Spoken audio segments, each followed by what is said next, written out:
So years ago, one of my teachers shared a really powerful distinction with me.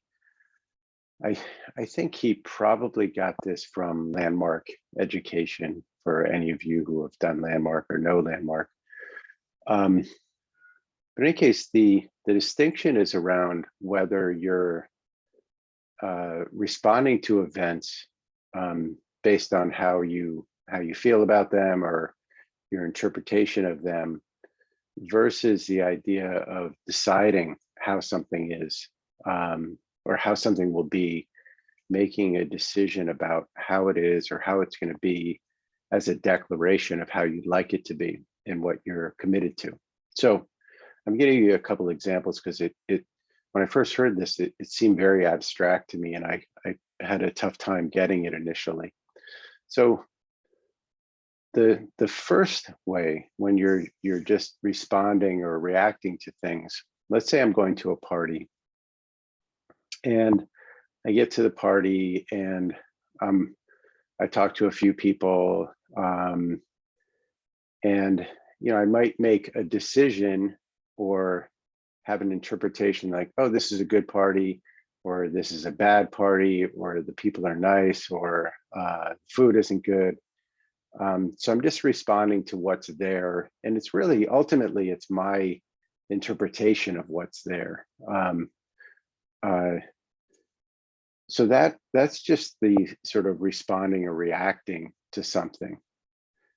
When you make it a decision or a declaration, I can decide ahead of time, this is a great party and this will be a great party, and I'm deciding ahead of time that no matter what's there, that's perfect. And I'm deciding that I'm going to have fun, and I'm deciding that I'm going to have great conversation, and that I'm going to enjoy the people there, and I'm going to learn, and be amused. So I'm making a declaration about how I'm going to show up at that party.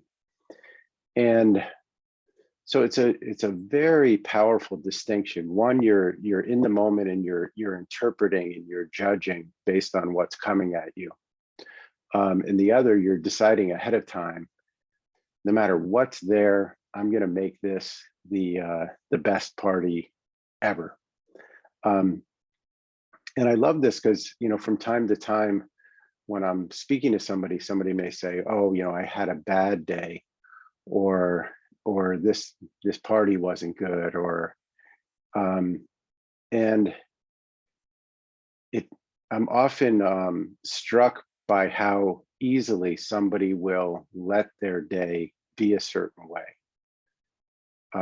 as opposed to saying, "No, you know what? I'm deciding ahead of time that this is going to be a great day, and I'm going to do whatever I can to make it great. And in fact, I don't even have to do anything. I'm just going to be there in such a way that it is great, and I'm going to find ways of being amused and enjoy myself and learn, or whatever is meaningful for you."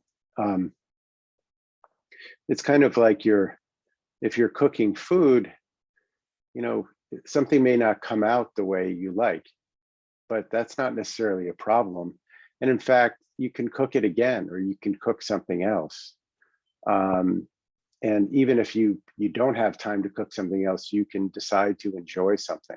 I'm not talking about fooling ourselves, but it's really making a decision about how you're going to orient to events, regardless. If you have a job to do, deciding, I'm going to do a great job, and this is going to be a rich experience, and I'm going to give it my all in whatever direction I want to take that thing.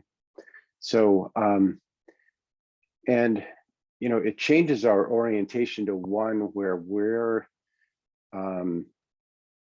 taking responsibility for how we're showing up and what we're going to experience there.